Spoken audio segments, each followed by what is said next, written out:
வாழ்க வளமுடன். வாழ்க வளம். வாழ்க வளமுடன். நண்பர்களே,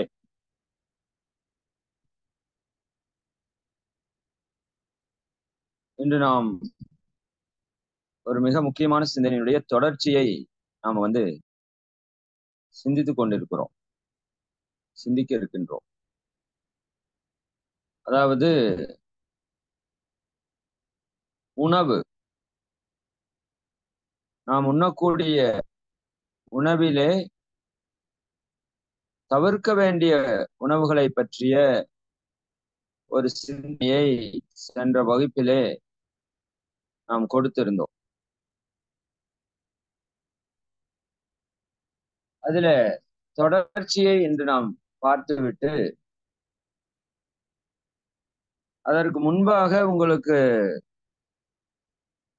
ஓய்வு பயிற்சி என்று சொல்லக்கூடிய ஒரு அற்புதமான பயிற்சியையும் வழங்கி இருந்தோம். அதற்கான விளக்கத்தையும் இன்னைக்கு நாம சிந்திக்க இருக்கிறோம். ஏன்னா உணவை பற்றி பேசணும்னா மிக நீண்ட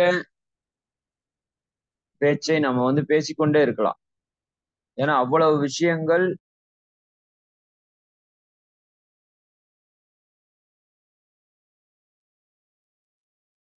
பல நாள் பேசக்கூடிய அளவிற்கு உணவுக்குள்ளே சிந்தனைகள் பறந்து விரிந்து கிடக்கிறது.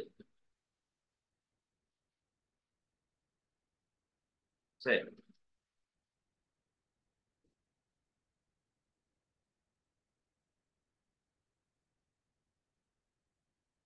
ஓகே.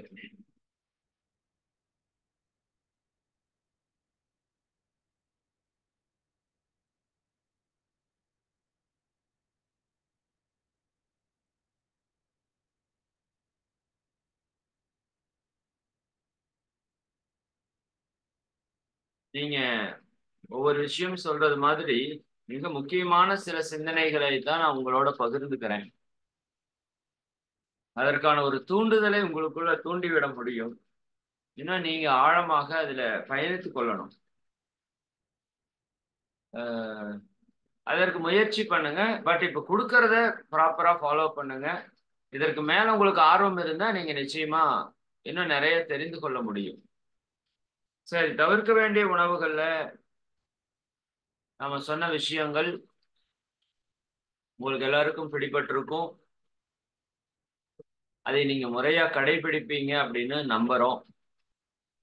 சரிங்களா? இப்போ குறிப்பாக கடைகளிலே எடுக்கக்கூடிய உணவுகள் தான் நம்ம உடலுக்கு மிகப்பெரிய தீமையை கொடுத்து கொண்டிருக்கிறது அப்படிங்கிறது நம்ம எல்லாருக்குமே நல்லா தெரியும். பட் ருசிக்காக நம்ம கடை உணவை நாடி செல்கிறோம்.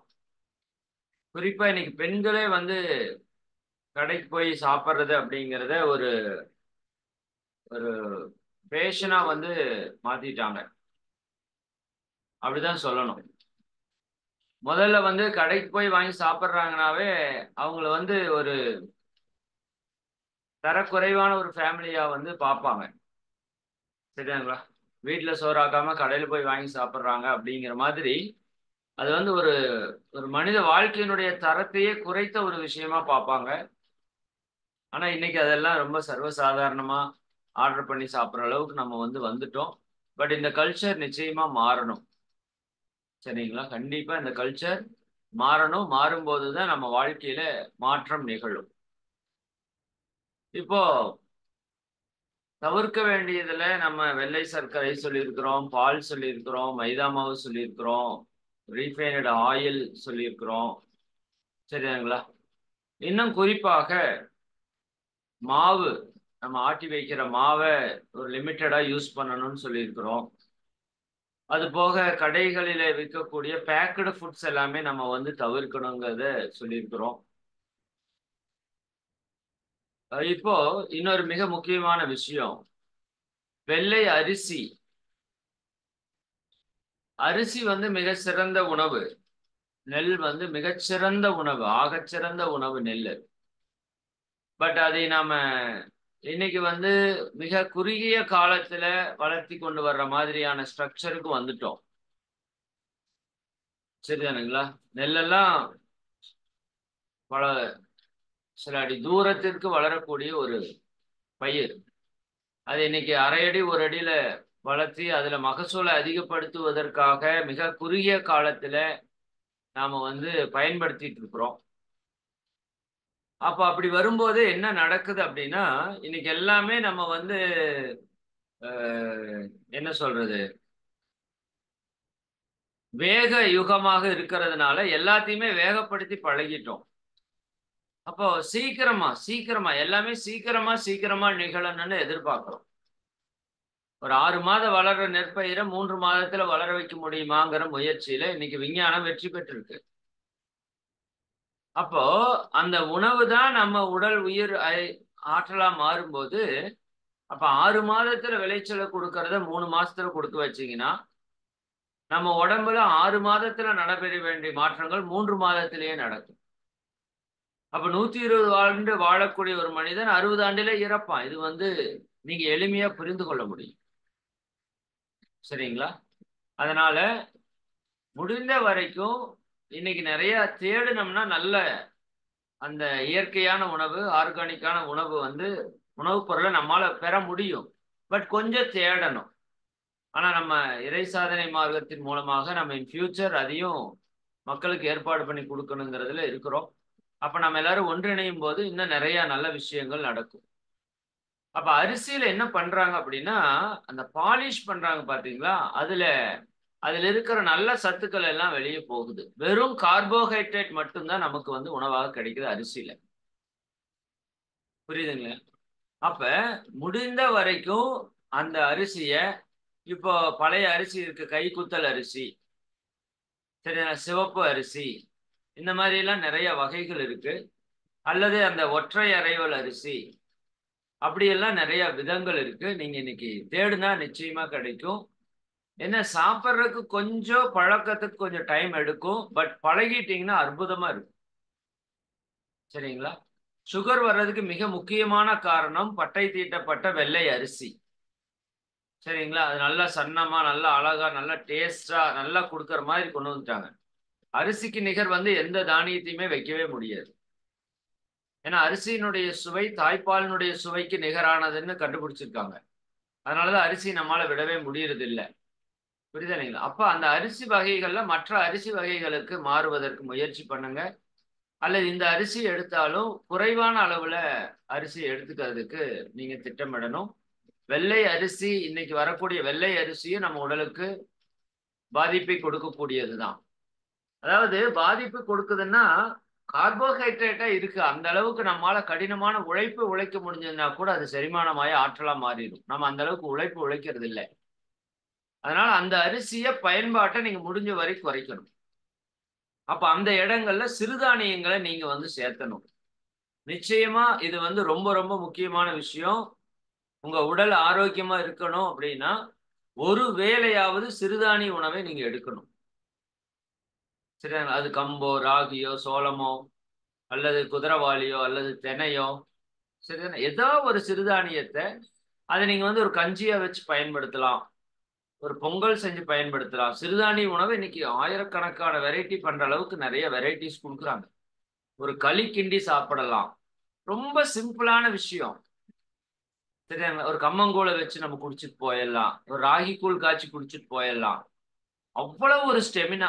ராகி கூழ் தாய்ப்பாலுக்கு அடுத்த சக்தி குழந்தைக்கு ராகி பால்னு சொல்றாங்க. அந்த அளவுக்கு அதனுடைய ஆற்றல் அபரிமிதமா இருக்குதுன்னு சொல்றாங்க. நான் அதான் இது எடுத்த இது ஒரு கடல். சிறுதானியம்னு எடுத்து நீங்க பேசுனீங்கன்னா ஒவ்வொரு சிறுதானியத்துக்கு என்னென்ன பெனிஃபிட், என்னென்ன நோயை குணப்படுத்தும் அப்படின்னு சொன்னோம்னா இது ஒரு பெரிய கடலா அது போயிட்டே இருக்கும்.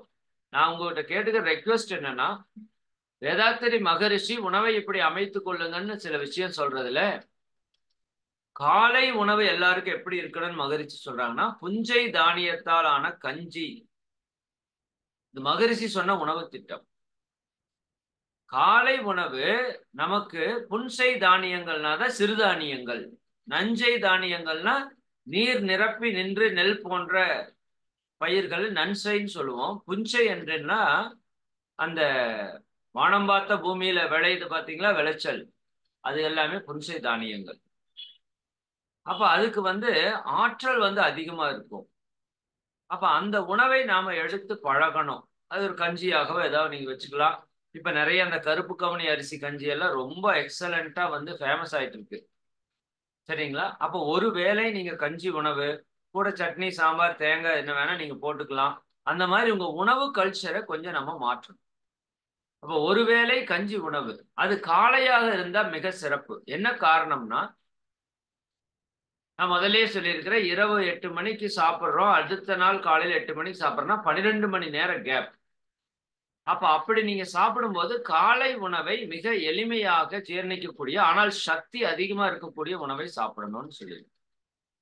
அப்ப காலை உணவு பழங்களாகவோ, அல்லது நட்ஸ் ஆகவோ சரிதானுங்களா?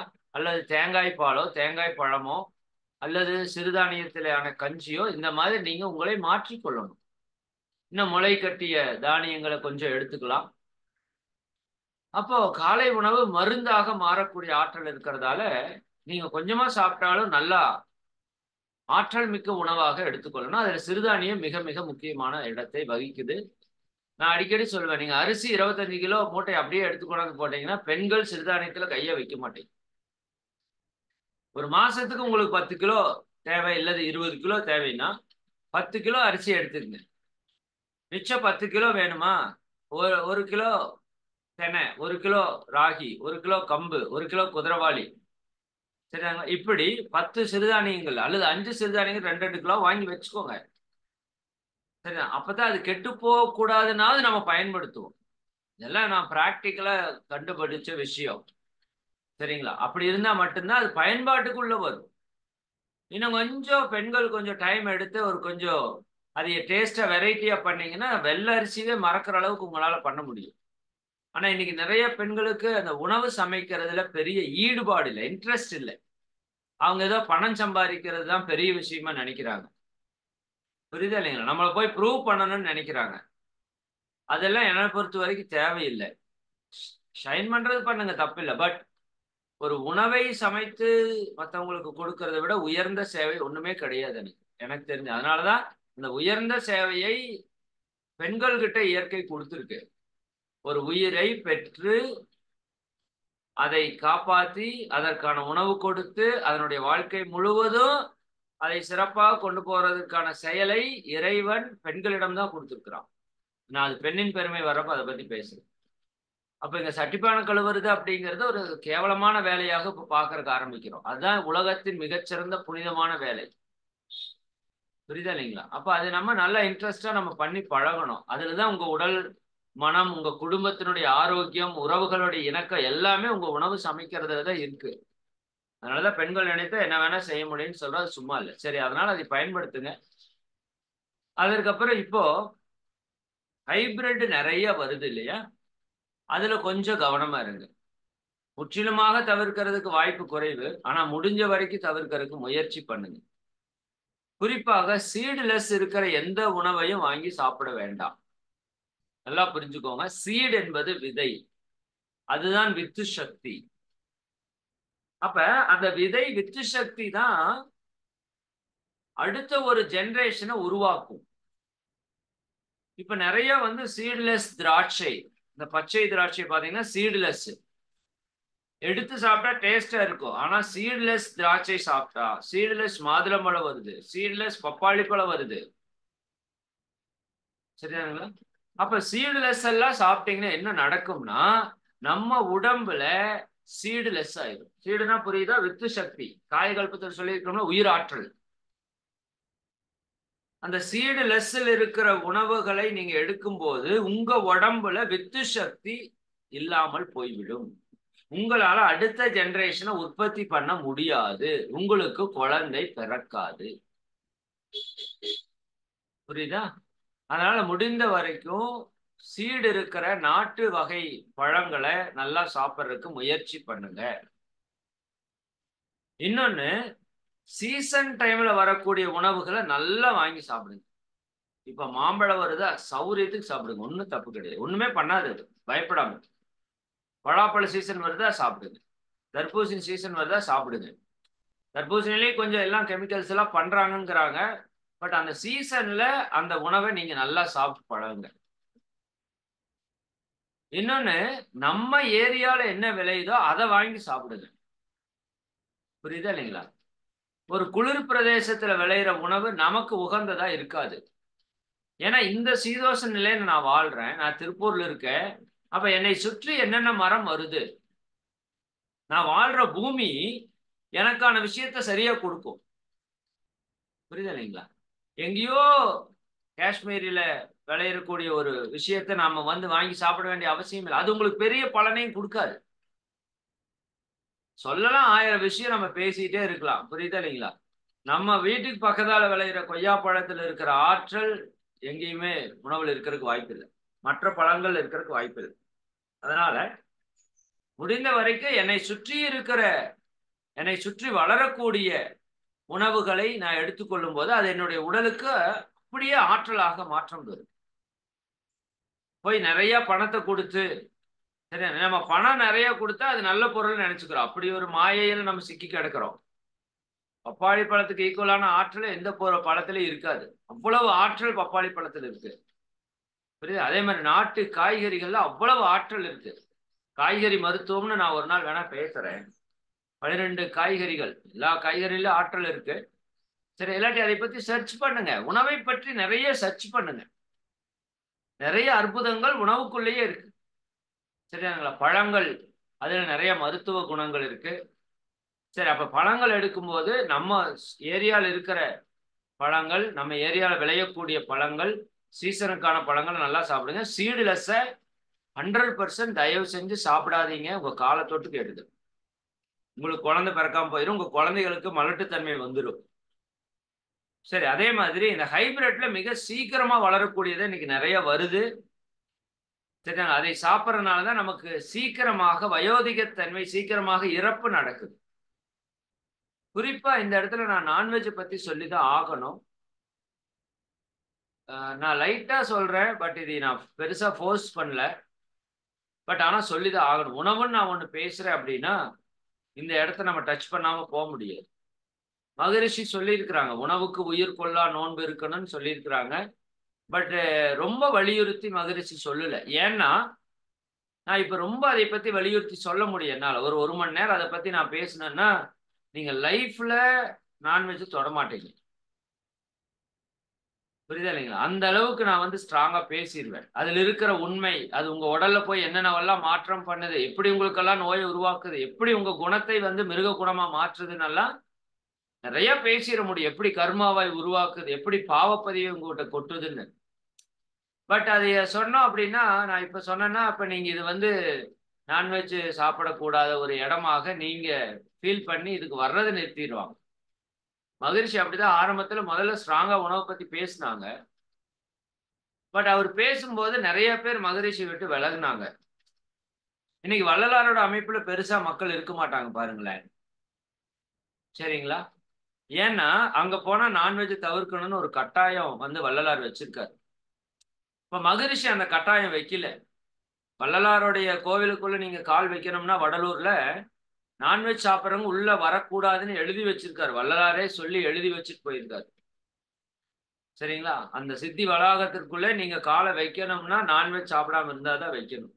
ஆனா இன்னைக்கு நிறைய பேர் சாப்பிட்றவங்க உள்ள போறாங்க. அது மிகப்பெரிய பாவம். ஒரு மகான் சொன்ன விஷயத்தை தாண்டி போறது மிகப்பெரிய பாவம். சரிங்களா? அப்ப அவர் உணவுக்கு உயிர் கொள்றதுல வந்து ரொம்ப ஸ்ட்ராங்கா எதிர்த்தார். ஆனா மகரிஷி அந்த அளவுக்கு கடுமையா அதை எதிர்க்கல.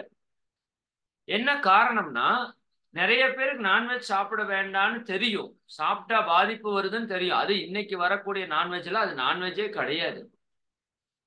சரிதானா? பிராய்லர் கோழிங்கிறோம். சரிதானுங்களா? அது உள்ளேயே கூண்டுக்குள்ளேயே வச்சு நிறைய கண்ட தீனியை போட்டு நிறைய இன்ஜெக்ஷன்ஸ் பண்ணி அதனோட ஹார்மோன்ஸ் எல்லாம் பெருசு பண்ணி உடம்ப வந்து பெருசா ஆக்கி, சரிதானுங்களா? வெயிட்டுக்காக, பணத்துக்காக பண்ணக்கூடிய விஷயம். அதான் நான் சொல்றேன்ல, ஒரு 6 மாசத்துல வளர்ற கோழிய ஒரு 2 மாசம் 1.5 மாசத்துல நீங்க வளர்த்துனீங்கன்னா அந்த கோழி எப்படி பருத்து வரும்னு பாருங்க. அப்ப 6 மாசத்துல ஏன் நம்ம குழந்தைங்க இன்னைக்கு வந்து குயிக்கா ஏஜ் அட்டன் பண்றாங்க? அன்னைக்கெல்லாம் 13 வயசு 14 வயசுல தான் ஏஜ் அட்டன் பண்ணாங்க. 15 16 வயசுல ஏஜ் அட்டன் பண்ணவங்களும் இருக்காங்க இயற்கையா. சரி, 16 வயசுக்குள்ள ஏஜ் அட்டன் பண்ணா போதும். கவனம் வச்சுக்கோங்க. இன்னைக்கு நிறைய பேருக்கு 14 வயசுல என் குழந்தை ஏஜ் அட்டன் பண்ணலன்னு சொல்றாங்க. பரவாயில்ல, தப்பு கிடையாது. 16 வயசு வரைக்கும் குழந்தைகள் ஏஜ் அட்டன் பண்றதுக்கு ஒரு லிமிட் இருக்கு. ஆனா இன்னைக்கு 8 வயசு 9 வயசு குழந்தையில ஏஜ் அட்டன் பண்ணுது. என்ன காரணம்? இது போன்ற உணவுகள் தான். சரி, அதுல வந்து என்ன சொல்றது, நிறைய கெமிக்கல்ஸ் ஆட் பண்றாங்க. சரிங்களா? மீன் வளர்ப்புல நிறைய கெமிக்கல்ஸ் ஆட் பண்றாங்க. அப்ப இது எல்லாம் நம்ம உண்ணும்போது அது உடல்ல பெரிய நோயை உருவாக்கி தாக்கத்தை ஏற்படுத்துது. அதனால முடிஞ்ச வரைக்கும் அதை தவிர்த்துக்கோங்க. நான் விடுங்கன்னு சொல்லல. மறுபடியும் நான் சொல்றது, நான் விடுங்கன்னு சொல்லல. ஆனா நீங்க நல்லா பயிற்சி பண்ணிட்டு வந்தீங்கன்னா உங்களை விட்டு தானாக அது விலகும். மகரிஷி அதை வந்து ஸ்ட்ராங்கா சொல்லிடுவாங்க. நீங்க யார் ஒருவர் நல்லா உடற்பயிற்சி தியானத்தை நல்லா பண்ணிட்டு வர்றீங்களோ உங்களுக்கு தேவையில்லாத உணவு உங்களை விட்டு தானாக விலகிவிடும். இப்ப நான் உங்களை நான்வெஜ் நிறுத்துங்கன்னு சொன்னா நீங்க கஷ்டப்படுவீங்க. சரிங்களா? ஆனால் இந்த பயிற்சிகள் முறையாக செய்து வரும்போது உங்ககிட்ட இருந்து தானாக அது விலகி போய்விடும். அதனால நீங்க பயிற்சி செய்யறதுல கவனம் வைங்க. சரிதானுங்களா? சாப்பிடணும்னு தோணுச்சுன்னா நீங்க சாப்பிட்டுக்கோங்க. பட் அதுல இருக்கிற நெகட்டிவிட்டியை நீங்க புரிஞ்சுக்கணும். ஒண்ணே ஒண்ணு மட்டும் அதை செய்தி நான் சொல்லிடுறேன். அதாவது எந்த உயிரை துன்புறுத்தினாலும் சரிங்களா, அது பாவம் தான் நம்ம சொல்றோம். சரியா? எந்த உயிரை துன்புறுத்தினாலும் அது நம்ம பாவம்னு சொல்றோம். அப்ப அந்த உயிரை துன்புறுத்தி தான் நம்ம சாப்பிடுறோம். அது என்ன, சயின்ஸ்ல என்ன சொல்றாங்கன்னா, இப்போ நம்மளை நோக்கி ஒரு வண்டி வந்து ஆக்சிடென்ட் ஆகிற மாதிரி வருதுன்னா நம்ம உடம்புல ரசாயனம் சுரந்து வயிற்றுல புளியை கரைச்சு பேதியா போயிடும். பய உணர்வு வந்துடுது இல்ல. நம்ம கழுத்துல ஒருத்தர் வந்து கத்தி வச்சா என்ன ஆகும்? அப்படியே உடம்பு ஃபுல்லா ரசாயன மாற்றம் வந்துடும். வேர்த்து கொட்டு, உடம்பு வந்து அந்த கெமிக்கல் ரியாக்ஷனை பண்ணும். அப்ப அது மாதிரிதான் அந்த உயிருக்குள்ளேயும் ஒரு பெரிய கெமிக்கல் ரியாக்ஷன் நடந்துரும் அந்த உயிரை கொல்லும் போது. அப்ப அந்த ரசாயனம் எல்லாம் அந்த உடலுக்குள்ளதான் தங்கும். அதனுடைய அந்த பய உணர்வு, அதில் இருக்கிற அந்த விஷத்தன்மை கொண்ட ரசாயனங்கள்லாம் நம்ம உடம்புக்குள்ள போய் பல நோய்களை உண்டு பண்ணதுன்னு இன்னைக்கு கண்டுபிடிச்சிருக்காங்க. பல நோய்கள் இன்னைக்கு நிறைய மருத்துவர்களே என்ன சொல்றாங்க, நீங்க நான்வெஜ்ஜை விட்டுருங்க அப்படின்னு சொல்றாங்க. அதனால முடிந்த வரைக்கும் அதை தவிர்த்துக்கிறதுக்கு முயற்சி பண்ணுங்க. பட் கட்டாயப்படுத்தி தயவு செஞ்சு விடாதீங்க. வெறித்தனமா நான் அதை பிடிச்சிட்டு விடுவேன் அப்படின்னு சொல்லாதீங்க. அதுக்கு நீங்க சாப்பிட்றதே மேலு. புரியுதானீங்களா? கட்டாயப்படுத்தி எதையுமே செய்து பழகாதீங்க. நிறைய பேருக்கு அது தப்புன்னு தெரியுது, அதை விடணும்னு புரியுது, பட் விட முடியல. ஏன்னா மைண்ட் அந்த அளவுக்கு கண்ட்ரோலா இல்லை. அப்ப உங்க மைண்ட் கண்ட்ரோல் ஆயிடுச்சுன்னா நீங்க தேவையில்லாத நீங்களே விட்டுருவீங்க. அதனால அந்த இடத்துலயும் கொஞ்சம் கவனமா இருங்க. சரியா? மிக விரைவாக விளையக்கூடிய உணவுகளை, ஹைபிரிட்டா இருக்கிற உணவுகளை முடிஞ்ச வரைக்கும் தவிர்த்துக்கோங்க. நிச்சயமா உங்களுடைய உணவுல நாள்தோறும் மகரிஷி என்ன சொல்றாங்க, விதவிதமாய் காய்கறிகள்னு சொல்றாரு. 2-3 காய்கறியாவது செய்யணுமாமா. அப்பதான் உடம்புக்கு ஆற்றல் நல்லா இருக்குன்னு சொல்றாரு. மதிய உணவு விதவிதமாய் காய்கறியோடு அரிசி சாதம். அரிசி சாப்பாடு மத்தியானம் கொஞ்சம் சாப்பிடுங்க. ஆனா நிறைய காய்கறிகள் இருக்கணும். குறிப்பாக கீரை நிச்சயமாக இருக்கணும். கீரை வந்து இறைவன் கொடுத்த பெரிய வரங்க. கீரைக்குன்னு நிறைய விஷயங்களை பேசலாம். அவ்வளவு ஆற்றல்களை, இறை ஆற்றலை, பஞ்சபூதத்திலிருந்து மண்ணினுடைய ஆற்றல், நீரினுடைய ஆற்றல், சூரிய ஒளி வெப்பத்தினுடைய ஆற்றல், காற்றினுடைய ஆற்றல், விண்ணினுடைய ஆற்றல் எல்லாவற்றையும் எடுத்து மிக குறுகிய காலத்திலே அதிக ஆற்றல் கொண்ட உணவாக வர்றது கீரை வகைகள். அதனால் நிச்சயமாக கீரை வந்து நம்மளுடைய உணவுல நாள்தோறும் இருக்கணும். இன்னைக்கு இருக்கிற ஒரு பெரிய சிக்கல் என்னன்னா, பெண்கள் அதைய கிளீன் பண்ணி செய்யறதுக்கு கொஞ்சம் கஷ்டம். வேற வழி இல்ல. அங்க போய் ஆஸ்பத்திரியில மணிக்கணக்கில் கடந்து உடம்புல பல நோய்கள் உற்பத்தியாகி பல லட்சக்கணக்கில் செலவு பண்றதுக்கு பதிலா நம்ம டெய்லி ஒரு 1/2 மணி நேரம் கீரை கிள்றதுக்குன்னே நீங்க வச்சுக்கோங்க. சரிங்களா? ஆரோக்கியமான உணவு போயிடுச்சுன்னா உங்க உடம்பு குடும்பத்தை பற்றி நீங்க கவலையே பட வேண்டாம். கீரை வந்து ஆகச்சிறந்த உணவு. சரிதானுங்களா? அப்ப கண்டிப்பா காய்கறிகள், கீரைகள் மத்தியான உணவுல நிறைய இருக்கணும். இப்ப நீங்க உதாரணத்துக்கு ஒரு 300 கிராம் சாப்பிட்றீங்கன்னா 100 கிராம் காய்கறி இருக்கணும், 100 கிராம் கீரை இருக்கணும், 100 கிராம் உணவு சாப்பாடு இருக்கணும். அதாவது 100 கிராம் மாதிரி 2 மடங்கு கீரையோ காய்கறியோ இருக்கணும். இல்ல ஒரு நாள் கீரை மட்டும் செய்றீங்கன்னா நிறைய கீரை வாங்கி செய்யுங்க. நிறைய காய்கறிகள் வாங்கி செய்யுங்க. காய்கறிகள்ல அவ்வளவு சத்துக்கள் இருக்கு. அத நம்ம அதிகமா எடுக்க எடுக்கத்தான் உடல்ல இருக்கிற நோய்கள் குணமாகும். நம்ம உடலுக்கு ஆற்றல் கிடைக்கும். சரிங்களா? அப்ப இதுல எல்லாம் கொஞ்சம் நீங்க கவனம் செலுத்துங்க. நான் இரவு நேரத்துல எப்படி சாப்பிடணுங்கிறது உங்களுக்கு சொல்லியிருக்கிறேன்.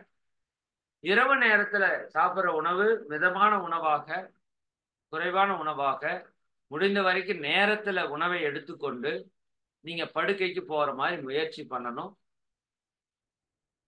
அந்த உணவு சாப்பிட்டதுக்கு அப்புறம் ஒரு 2 மணி நேரம் கழிச்சு நீங்க பெட்டுக்கு போனீங்கன்னா ரொம்ப ரொம்ப சிறப்பு அப்படிங்கிறதெல்லாம் நான் உறக்கத்துல பேசுறப்ப உங்களுக்கு சில விஷயங்கள் சொல்லியிருக்கிறேன். சரி. இப்போ இந்த உணவுல போதுன்னு நினைக்கிறேன். சரிங்களா? ஃப்ரிட்ஜ பத்தி சொல்லிட்டேன். அது பேரு சவப்பெட்டி, பிச்சைக்கார பெட்டின்னு இதுக்கு மேல அதை கேவலப்படுத்த முடியாது. முடிஞ்ச வரைக்கும் அதை தவிர்த்துக்கோங்க. ஃப்ரிட்ஜ் இருக்குது அப்படிங்கிறதால காய்கறி, பழங்கள் எல்லாம் உள்ள கொண்டு போய் வைக்க வேண்டிய அவசியம் இல்ல. சரிங்களா? வெளியில இயற்கையா ஒரு கூடை வச்சு, சரிங்களா? அந்த மரத்து இதனால செஞ்சு வைப்பாங்கல்ல கூடை. எல்லார் வீட்லயும் இருக்கும் இல்லையா? கூடை. பிளாஸ்டிக்ல முடிஞ்ச வரைக்கும் தவிர்த்துக்கோங்க. பிளாஸ்டிக்ல தவிர்க்கணும். அதே போல ஈயம், அலுமினிய பாத்திரங்கள முற்றிலுமா தவிர்க்கணும். இன்னைக்கு கேன்சர் வர்றதுக்கு அது ரொம்ப ரொம்ப காரணமா இருக்கு. சரிதானுங்களா? முடிஞ்ச வரைக்கும் மண்பானையில சமைக்கிறதுக்கு முயற்சி பண்ணுங்க. முடிஞ்ச வரைக்கும் ஜஸ்ட் ட்ரை பண்ணுங்க. சரிங்களா? இத ஒரு உணவையாவது மண்பானையில சமைக்கணும்னு முயற்சி பண்ணுங்க.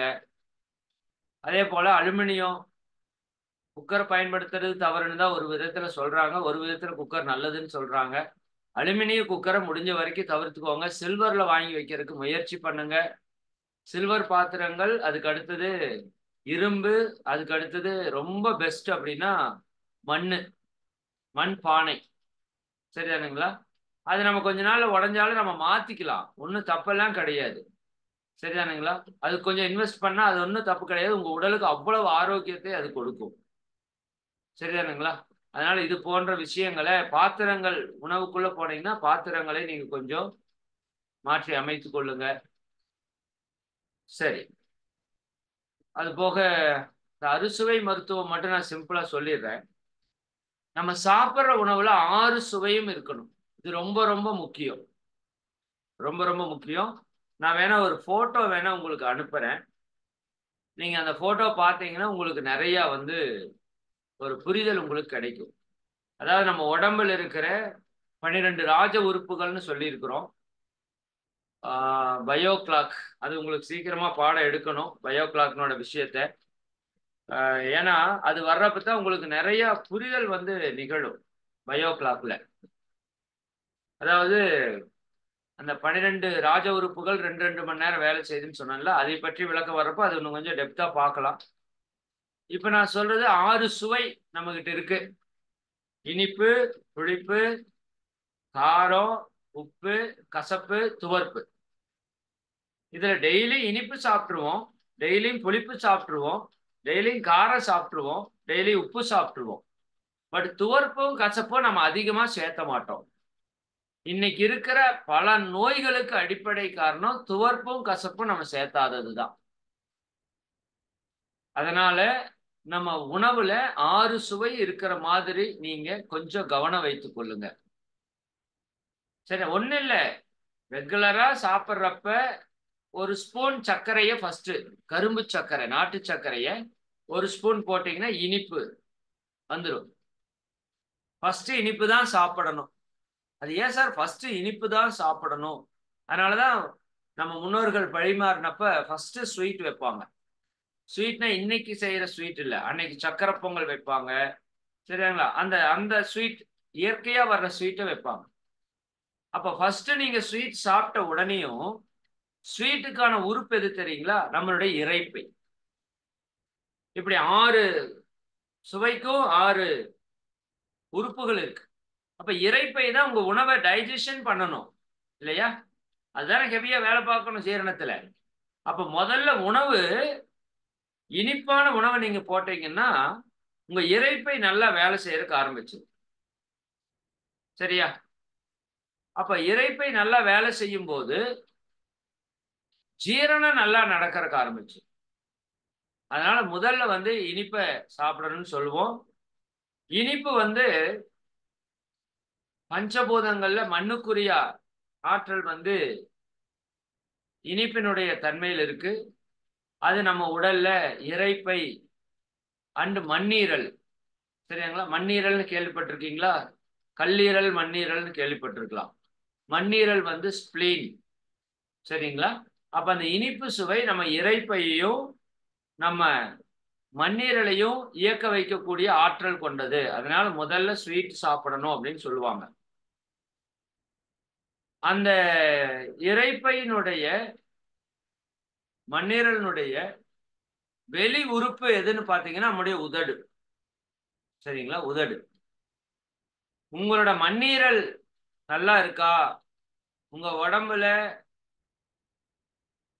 மண்ணீரலான அந்த பஞ்சபூத சக்தியில மண்ணினுடைய ஆற்றல் சரியா இருக்கா அப்படிங்கறத உங்க உதட்ட பார்த்தா தெரிஞ்சுக்கலாம். நான் அது அழகு சாதன பொருட்கள் பேசுறப்ப அதை நான் உங்களுக்கு தனியா பேசுறேன். இன்னைக்கு தவிர்க்க வேண்டியதுல வாழ்க்கை முறையில அது பெரிய விஷயமா இருக்கு. யாரெல்லாம் லிப்ஸ்டிக் போடுறீங்களோ உங்க அத்தனை பேருக்கும், சரிங்களா, மண்ணீரல் சம்பந்தப்பட்ட நோய்கள் உருவாகும்.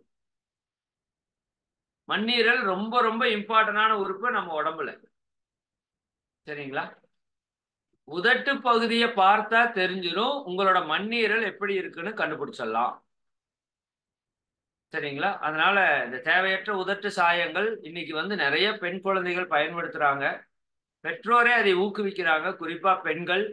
அது உங்க உடல்ல உங்க குழந்தைக்கு நீங்க பிற்காலத்துல பெரிய நோயை வர வைப்பதற்கான ஒரு முயற்சி எடுக்கிறீங்க. தயவு செஞ்சு அதை தவிர்த்துக்கோங்க, சரிங்களா? நம்முடைய உதடு, நம்முடைய மண்ணீரல், நம்முடைய இரைப்பை, சரிங்களா, இனிப்பு சுவை, இதெல்லாமே ஒன்னா வந்து கனெக்டட் ஆயிருக்கு. ரெண்டாவது சுவை புளிப்பு. புளிப்பு சுவை எதுக்கு பிடிக்கும் உங்களுக்கு தெரியுமா? புளிப்பு சுவை நம்ம உடம்புல எப்ப புளிப்பு நல்லா சாப்பிடலாம்னு நினைப்பாங்க பெண்கள், குறிப்பா கர்ப்பம் தரித்து இருக்கிறப்ப அந்த மாங்காய் அப்படியே கடிச்சு சாப்பிடுவாங்க, பச்சை மாங்காய. நாம அந்த மாங்காய ஒரு வாய் கடிச்சிட்டீங்கன்னா ஒரு வாரத்துக்கு சோறு திங்க முடியாது, பல் கூசு. அப்படி அவங்க சர்வசாதாரணமா சாப்பிடுவாங்க. ஏன்னா புளிப்பு சுவை நம்ம உடம்புல கல்லீரல், லிவர் இருக்கு இல்லையா? ராஜ உறுப்புகளுக்கெல்லாம் ராஜ உறுப்பு லிவர் தான். நம்ம உடம்புல இருக்கிற விஷத்தெல்லாம் வாங்கி நம்மளை தூய்மை செய்யறது அந்த லிவர், கல்லீரல். அந்த கல்லீரலும் பித்தப்பையும், நான் உங்களுக்கு தூக்கம் நைட்டு 11 மணில இருந்து 3 மணி வரைக்கும் தூங்கணும், கல்லீரல் வேலை செய்யணும்னு சொன்னேன் இல்லையா? அந்த கல்லீரலும் பித்தப்பையும் நல்லா வேலை செய்யணும்னா புளிப்பு சுவை இருந்தா நல்லா வேலை செய்யும். அப்போ ஒரு குழந்தை உற்பத்தி ஆகும்போது கல்லீரலுக்கு வேலை ஜாஸ்தி ஒரு குழந்தையை உற்பத்தி பண்றதுல. அப்ப அந்த நேரத்துல அவங்களுக்கு நிறைய புளிப்பு சுவையான உணவுகள் வந்து நிறைய அந்த உடம்பு எடுத்துக்கும். அப்ப கல்லீரல் நல்லா வேலை செய்யும், பித்தப்பை நல்லா வேலை செய்யும், சரிதானுங்களா? அதுல உங்களுக்கு நல்ல ஆற்றல் கிடைக்கும். அதுல குறிப்பாக புளியை சுட்டு பயன்படுத்தணும்னு சொல்லுவாங்க. இரும்பு வடச்சட்டியில போட்டு புளிய சூடு பண்ணி அதுக்கப்புறம் பயன்படுத்தணும்னு சொல்லுவாங்க. அதுல இருக்கிற அந்த கெட்ட ஆற்றல் எல்லாம் நீங்க அப்படி செய்யும் போது வெளியேறிவிடும், சரிங்களா? அதுக்கு பொதுவா நீங்க தக்காளி, எலுமிச்சம்பழம் போன்றவற்றை கூட நீங்க புளிப்புக்கு பயன்படுத்தலாம். அதுக்கு நிறைய லிஸ்டே இருக்கு புளிப்புக்கு என்னென்னு. பட் புளிய முடிஞ்ச வரைக்கும் குறைச்சு பயன்படுத்துங்க, சரிங்களா? அதே போல சுட்டு பயன்படுத்துறதுன்னா பயன்படுத்துங்க. மற்ற விஷயங்கள்ல புளிப்பு தன்மைக்கு முக்கியத்துவம் கொடுங்க, சரிங்களா? சிட்ரஸ் பழங்கள் எல்லாம் நிறைய புளிப்பு இருக்கிறது தான். புளிப்பு இருக்கிறப்ப உடல் தூய்மை வந்து அற்புதமா நடக்கும். அப்ப புளிப்புங்கிறது பஞ்சபூதங்களை விண்ணனுடைய ஆற்றல், அதற்கான தன்மையாக அந்த புளிப்பு தன்மை இருக்கு. அதுக்கு கல்லீரலும் பித்தப்பையும் நல்லா வேலை செய்யும். அதனுடைய உறுப்பு எது அப்படின்னு பாத்தீங்கன்னா கண்ணு. கண்ணுக்கும் கல்லீரலுக்கும் தொடர்பு இருக்கு. கல்லீரல்ல மஞ்சக்காமாலை வந்ததுன்னா உங்க கண்ணுல தெரியும். கவனிச்சிருக்கீங்களா? ட்ரிங்க்ஸ் பண்ணி அவருக்கு கல்லீரல் கெடுத்தாருன்னா கண்ணு உங்களுக்கு எப்படி தெரியும்? ரெட்டிஷ் ஆயிரும். ட்ரிங்க்ஸ் பண்ணா கண்ணு ரெட்டிஷ் ஆகுதுல்ல, ஏன்? லிவர் கெடுதுன்னு அர்த்தம். லிவர் கெட்டா கண்ணுல பாதிப்பு தெரியும். இது அப்படியே ஆப்போசிட்டா, சரிங்களா? மண்ணீரல் பாதிச்சா உதட்டுல பாதிப்பு தெரியும். உதட்டுல நீங்க ஏதாவது தப்பு செஞ்சீங்கன்னா அது மண்ணீரல பாதிக்கும். அப்ப கல்லீரல் பாதிச்சா கண்ணுல வெளியே தெரியும். நீங்க கண்ணை பாதிக்கிற மாதிரி எது செஞ்சாலும் அது கல்லீரலை பித்தப்பையும் பாதிக்கும். 2 in 1. சரிதானுங்களா? கணவன் கஷ்டப்பட்டா மனைவி கஷ்டப்படுவாங்க, மனைவி கஷ்டப்பட்டா கணவன் கஷ்டப்படுவாங்க அப்படிங்கிற மாதிரி நீங்க கண்ணு மூலியமா தேவையில்லாம டிவி பார்த்து, தேவையில்லாம செல்போன் பார்த்து கண்ணை அலற விடுறீங்கன்னா உங்க கண்ணு மட்டும் கெடாது, உங்க கண்ணு கெட கெட கல்லீரலும் கெடும். கல்லீரல் கெட கெட உடல்ல பல நோய்கள் உருவாகும். குறிப்பா கேன்சர் உருவாகும். கேன்சர் உருவாருக்கு அடிப்படை காரணம் கல்லீரல் சரியாக வேலை செய்யாததுதான். கல்லீரல் சரியா வேலை செஞ்சதுன்னா உங்க உடம்புல இருக்கிற விஷத்தெல்லாம் உறிஞ்சி வெளியே தள்ளிடும். பட் அது வேலை செய்யாதப்பதான் உங்களுக்கு உடல்ல பலர். இன்னைக்கு இவ்வளவு கேன்சர் வர்ற காரணம் நம்ம அளவுக்கு அதிகமா கண்ணை யூஸ் பண்றோம்.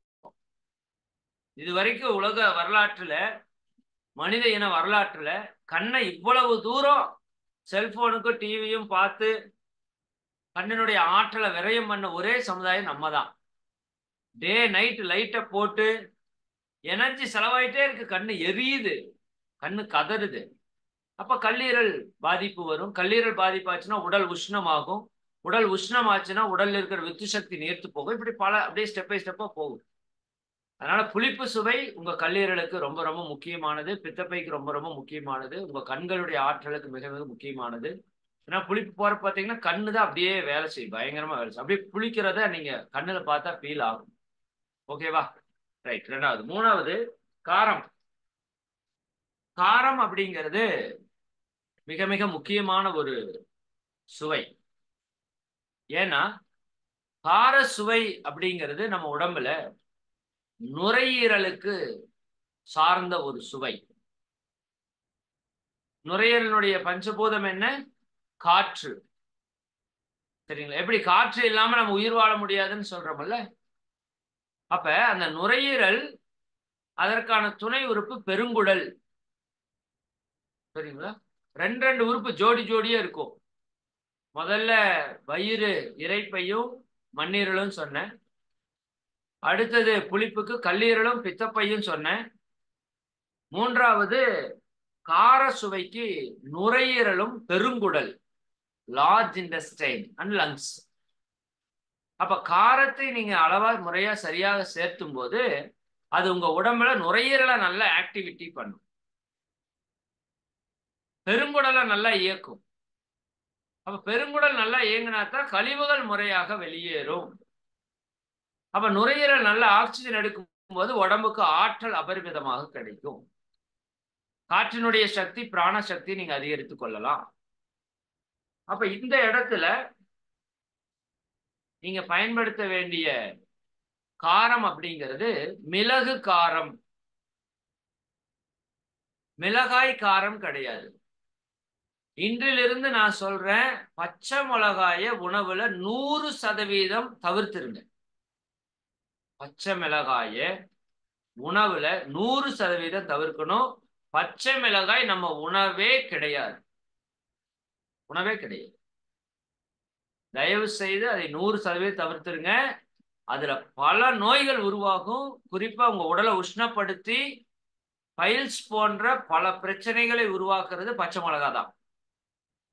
அதனால பச்சை மிளகாயை லைஃப்ல இனிமேல் யூஸ் பண்ணாதீங்க. டேஸ்ட்டுக்காக தான் நீங்க யூஸ் பண்றீங்க பச்சை மிளகாய். நிறைய பேர் வந்து அது டேஸ்டா இருக்கு சார், டேஸ்டா இருக்கு சார், சீக்கிரம் செத்து போயிட வேண்டியதா, வேற வழியே இல்லை.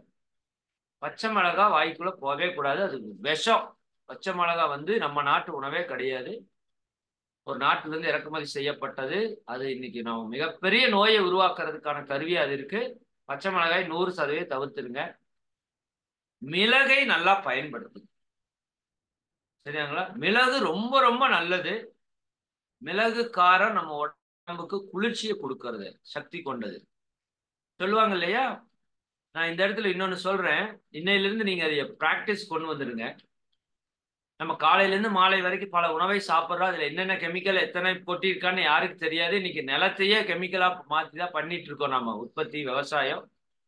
தினமும் இரவு படுக்கும்போது 2 மிளகு டெய்லி நைட் தூங்குறப்ப 2 மிளகு வாயில போட்டு தண்ணி ஊத்தி படுத்து.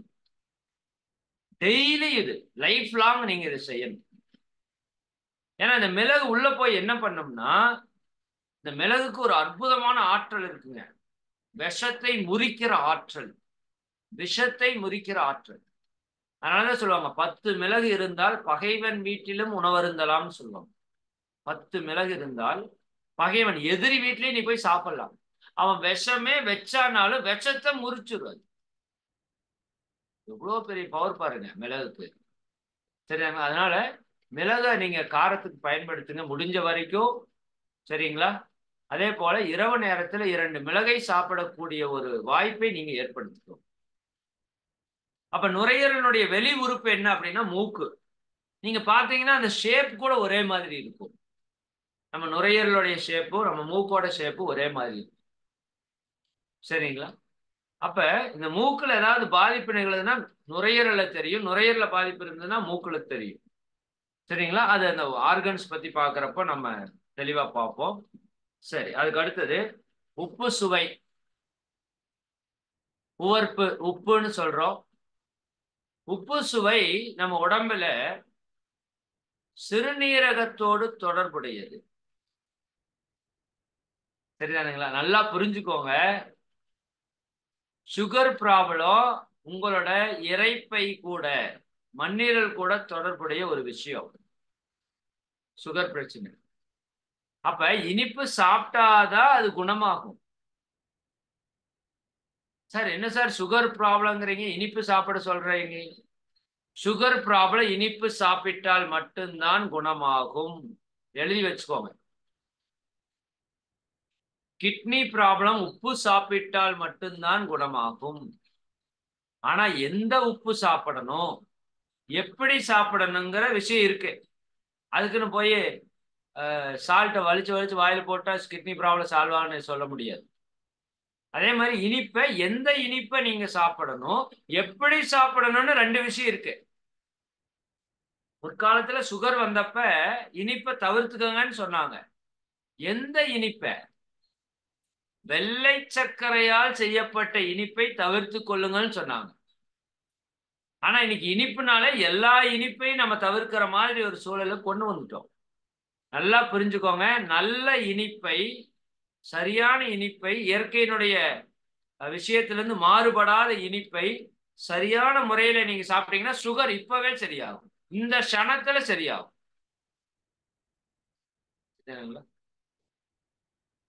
அப்ப அதை சாப்பிடுற முறை அறிஞ்சு எதை சாப்பிடணும் தெரிஞ்சு சாப்பிட்டா நோய். சரிங்களா?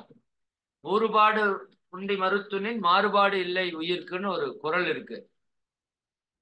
உனக்கு எல்லாம் எதெல்லாம் உனக்கு தொந்தரவு பண்ணன்னு தெரியுமோ அதையெல்லாம் மறுத்து எது நல்லது செய்யுமோ அதை சாப்பிட்டீங்கன்னா உங்க உடம்பு ஆரோக்கியமா இருக்கும். சரிங்களா?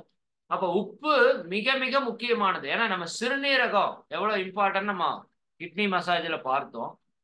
நம்ம உடம்புல இருக்கிற கழிவு எல்லாம் வெளியே தள்ளுற பொறுப்புல பெரும் பங்கு சிறுநீரகங்களுக்கு இருக்கு. அந்த சிறுநீரகத்தை நல்லா பார்த்துக்கோங்க. உப்பு சுவை இருந்தா தான் சிறுநீரகம் நல்லா வேலை செய்யும்.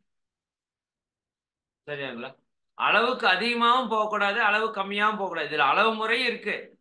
இனிப்பு சாப்பிட்டா நல்லா வேலை செய்யணும். சௌரியத்துக்கு சாப்பிடவும் கூடாது, சாப்பிடாம இருக்கக்கூடாது. சரிங்களா? சரி, அந்த உப்பு சுவை சிறுநீரகம், சிறுநீர்ப்பை 2 உறுப்புகள், 2 ஜாயிண்டட் உறுப்பு. சரிங்களா? அப்ப உவர்ப்பு சுவை தான் நம்ம உடம்புல சிறுநீரகத்தையும் சிறுநீர் பையையும் சிறப்பா இயங்க வைக்குது. சரி, குறிப்பாக சிறுநீரகத்தினோட ஷேப் எப்படி இருக்குன்னா நம்ம காது மாதிரி இருக்கும். நீங்க கவனிச்சு பாருங்க. இந்த காதோட ஷேப் சிறுநீரகம் இருக்கும். நீங்க கவனிச்சீங்கன்னா அப்ப உள் உறுப்புகளுக்கு வெளி உறுப்புகளை இயற்கை வச்சிருக்கு. சரிங்களா? வெளியுறுப்பை பார்த்தாலே உள்ளுறுப்பு எப்படி இருக்குன்னு கண்டுபிடிச்சிடலாம். கண்ணை பார்த்தா உங்க கல்லீரல் எப்படி இருக்குன்னு கண்டுபிடிச்சிடலாம்.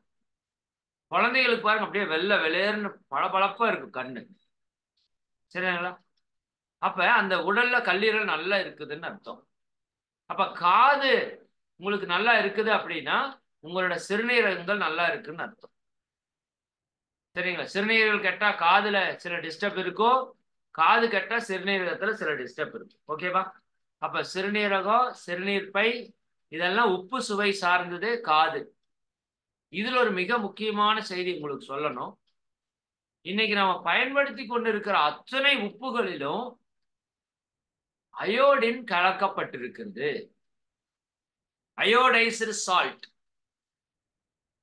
அயோடைஸ்டு சால்ட்டை பயன்படுத்துற எல்லாருக்கும் தைராய்டு சம்பந்தப்பட்ட பிரச்சனை மிக அதிகமாக வருவதற்கு வாய்ப்பு இருக்கிறது. அது உடலிலே பல ஹார்மோன் சேஞ்சஸை நிகழ்த்தக்கூடிய ஆற்றல் கொண்டது. ஆக்சுவலா உப்புங்கிறதே தப்புங்கிறது தான் இயற்கை மருத்துவம் சொல்லுது. சரிங்களா? உப்பு தப்பு. சரிங்களா? அது உப்பே தப்பு. அப்ப அயோடைஸ்டு உப்பு விஷம். நல்லா புரிஞ்சுக்கோங்க. இன்னைக்கு அயோடைஸ்டு உப்பு இல்லாத உப்பை நீங்க வாங்குறது கஷ்டம். அந்த அளவிற்கு இன்னைக்கு இருக்கிற இந்த உலகம் நம்மை ஒரு நோயாளியா மாத்துறதுக்கு உணவுப் பொருள்லயே வித் பர்மிஷனோட பண்ணிட்டாங்க. நீங்க அயோடின் இல்லாத உப்பை வித்தீங்கன்னா ஜெயில பிடிச்சு போட்டுருவாங்க. அந்த அளவிற்கு நம்ம சமுதாயம் இன்னைக்கு மாறி கிடக்குது பணத்துக்காக. சரியா? இது எப்படி வந்தது தெரியுங்களா? இதுக்கு ஒரு வரலாறு இருக்கு. ஒரு நாட்டிலே மக்களுக்கு ஒரு விதமான நோய் உருவாகுது. அப்படி நோய் உருவான போது அங்க இருக்கிற ஆராய்ச்சியாளர் கண்டுபிடிக்கிறாங்க, இந்த நோய் அயோடின் என்ற சத்து பற்றாக்குறையால் உருவாகுதுன்னு சொல்றாங்க. அப்ப இந்த மக்களுக்கு அயோடினை உள்ள கொடுத்தோம்னா அந்த நோய் குணமாயிரும். பர்டிகுலரா அந்த ஒரு நோய் குணமாயிரும். அப்ப அந்த நாட்டினுடைய தீர்மானத்தில் என்ன சொல்றாங்க, உப்பு எல்லாரும் பயன்படுத்தக்கூடிய ஒரு பொருள், உப்புல அயோடினை கலந்துட்டா எல்லோருக்கும் அந்த அயோடின் சத்து போயிடும், அந்த நோயிலிருந்து விடுபட்டு விடுவார்கள் அப்படின்னு சொன்னாங்க. அது ஒரு மருந்தாக அயோடினை அங்க பயன்படுத்தினாங்க. அது பயன்படுத்தி அந்த நாட்டுல ரிசல்ட்டும் நல்லா வந்துருச்சு, சக்சஸ் ஆயிடுச்சு. அதற்கப்புறம் குணமானதுக்கு அப்புறம் அயோடினை அங்க ஸ்டாப் பண்ணிட்டாங்க. அதுக்கப்புறம் உப்புல அயோடின் கலக்கிற வேலையை அவங்க செய்யல. ஆனா இதை பார்த்து கொண்டிருந்த சில முதலைகள், பண முதலைகள் என்ன பண்றாங்க, அப்ப இந்த அயோடின் உள்ள போச்சுன்னா உடல்ல நிறைய பிரச்சனை உருவாகும். அதாவது தேவையான இடத்துல அயோடின் போச்சுன்னா நல்லது பண்ணும், தேவையில்லாத இடத்துல போச்சுன்னா தப்பு பண்ணும்ல, பக்க விளைவு ஏற்படுத்தும்ல, பாதிப்பை ஏற்படுத்தும்ல. அப்ப அவன் புடிச்சிட்டான். அப்ப அயோடினை உப்புல கலந்து விட்டுட்டா எல்லாருக்கும் அவங்க உடம்புல மாற்றம் நோய் வந்துடும். சரியா? தைராய்டு சம்பந்தப்பட்ட பிரச்சனை வரும், ஹார்மோன் சம்பந்தப்பட்ட பிரச்சனை வரும், கிட்னி சம்பந்தப்பட்ட பிரச்சனை வரும். ஏன்னா அயோடின் நமக்கு தேவையில்லாத ஒன்று அளவுக்கு மேல. அப்ப அதை சாப்பிடும் போது உங்க உடம்புல பல நோய்கள் உருவாகும். இத ஒருத்தன் பிடிச்சு என்ன பண்ணிட்டான், இந்த மாதிரி ஒரு நாட்டுல அயோடின் கலந்து மக்கள் நல்லா இருக்கிறாங்க, அதனால எல்லாருக்கும் இதை பயன்படுத்தலாம்னு போட்டு அடிச்சு நிறவிட்டான். இன்னைக்கு இத்தனை நோய் வர்றதுக்கான அடிப்படை காரணத்தில் ஒண்ணு அயோடின் கலந்த உப்பு. உப்பு இல்லாம நீங்க எதையும் சமைக்க மாட்டீங்க. அப்ப என்ன பண்ணணும் சார் அப்படின்னா, உங்க வீட்டுக்கு பக்கத்தால உப்பு வித்துட்டு வருவார் ஒரு பெரியவர். தூத்துக்குடியில இருந்து ஏதாவது ஒரு ஊர்ல இருந்து உப்பை டைரக்டா அப்படியே இறக்குமதி பண்ணி ஒரு மூட்டையில வச்சு அப்படியே வித்துட்டு வருவார். இன்னைக்கு வர்றாங்க, நாங்க எங்க வீட்டு பக்கத்தால எல்லாம் வர்றாங்க, நாங்க வாங்கிட்டு தான் இருக்கோம். அப்ப அவங்க கிட்ட அந்த உப்பை வாங்கி பயன்படுத்துங்க. அந்த உப்பை வாங்கி பயன்படுத்துறதுலேயே சில சுத்திகள் இருக்கு, நிறைய வேண்டாம். இரும்பு வடச்சட்டி, உப்பை கொட்டிக்கோங்க. சரிங்களா? ஒரு பிடி, நல்லா 1 கிலோ உப்புக்கு ஒரு பிடி முருங்கைத்தலை, அதை அப்படியே உள்ள போடுங்க, நல்லா வறுத்துருங்க.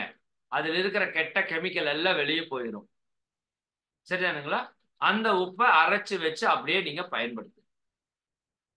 சரிங்களா? இல்ல அப்படின்னா இன்னைக்கு ராக் சால்ட். சரியானுங்களா? அதுவும் இது பொட்டாசியம் குளோரைடு, அது சோடியம் குளோரைடு, ரெண்டு தான் டிஃப்ரெண்ட். ரெண்டுமே உப்பு தான். அந்த இந்த உப்பு ராக் சால்ட் என்று சொல்லக்கூடிய பாறை உப்பு, இந்துப்புன்னு சொல்றாங்க இல்லையா, அந்த உப்பை வாங்கி பயன்படுத்துங்க. அதுவுமே அளவா பயன்படுத்துங்க. உப்பை முடிஞ்ச வரைக்கும் குறைச்சிக்கிட்டீங்கன்னா உடம்புக்கு ஆரோக்கியம்.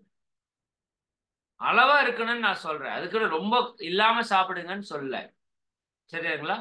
உப்பு சுவை நம்ம உடம்புக்கு ரொம்ப ரொம்ப முக்கியம். அதுல இந்த மாதிரி வர்ற உப்புகளை பயன்படுத்துங்க. அயோடைஸ்டு சால்ட்டை தயவு செஞ்சு பயன்படுத்தாதீங்க. இப்ப வீட்டுல இருந்தா கூட கொண்டு போய் குப்பையில கொட்டிருங்க. நான்லாம் கொட்டியிருக்கேன். இதை தெரிஞ்ச அடுத்த க்ஷணம் யோசிக்கவே மாட்டேன். எடுத்து கொண்டு போய் குப்பையில போட்டு மரத்துக்கு போட்டுங்க. அது உரமாவது போய்க்கும். செடிகளுக்கு போடுங்க. அது உரமா போய்க்கும். புரியுதா? அதனால இதுல ரொம்ப ரொம்ப நீங்க கவனமா இருக்கணும்.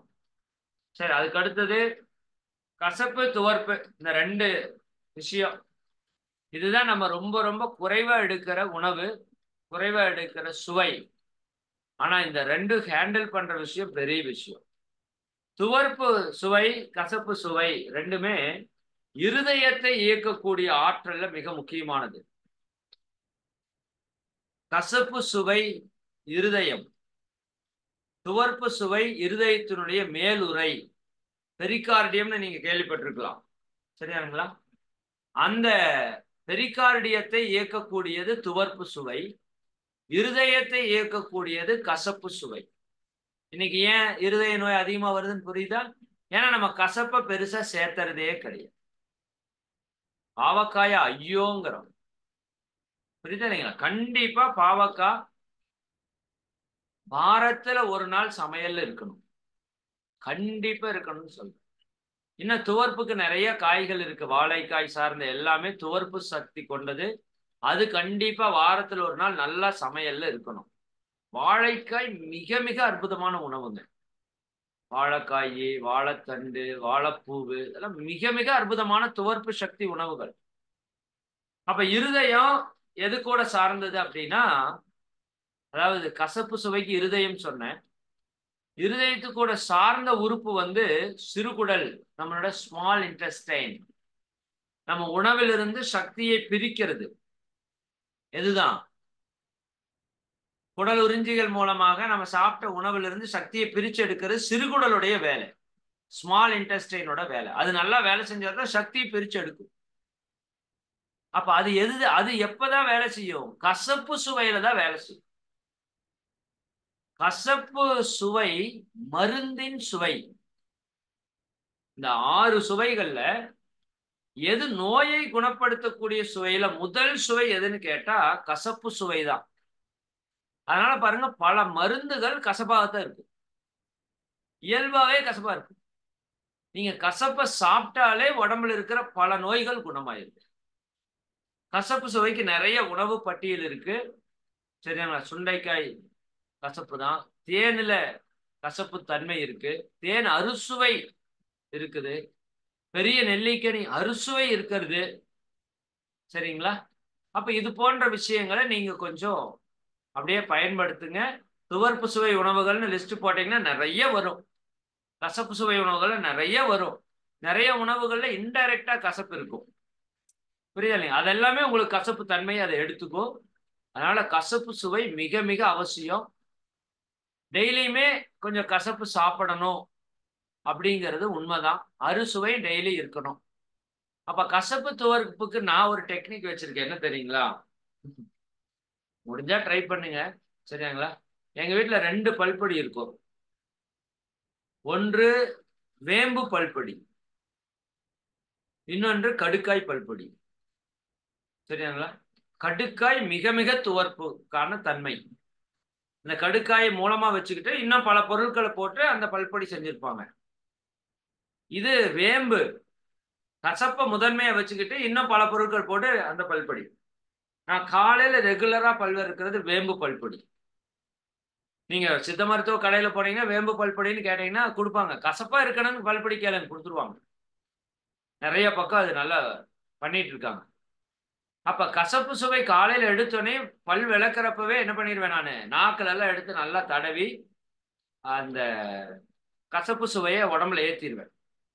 நீங்க சாப்பிட்டு உள்ள போனாதான் சுவை வேலை செய்யுங்கிறதெல்லாம் கிடையாது.